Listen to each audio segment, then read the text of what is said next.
Vê se por algum bom. Bateu.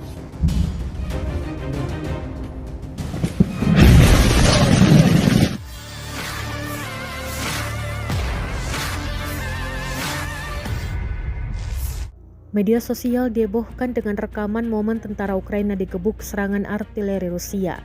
Detik-detik artileri 82 mm Rusia menghantam parit berisi tentara Ukraina terekam jelas dan beredar di Telegram pada Minggu, 30 Juni 2024. Tampak tentara ini merekam dirinya yang sedang bersiaga seorang diri di dalam parit. Namun dalam hitungan detik, artileri datang dan menghantamnya. Dalam keterangan unggahan disebutkan tentara Ukraina yang lebih sibuk membuat konten untuk jejaring sosial media kembali diserang. Ranjau 82 mm Rusia mencapai sasarannya secara akurat, mengganggu proses kreatif mereka di parit.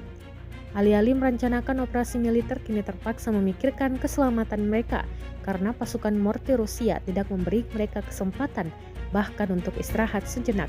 Jelas narasi unggahan.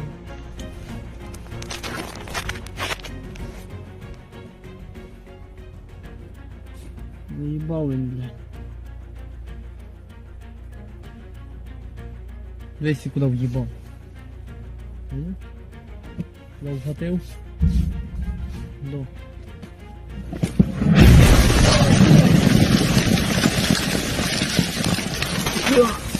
Download Tribun X sekarang, menghadirkan lokal menjadi Indonesia.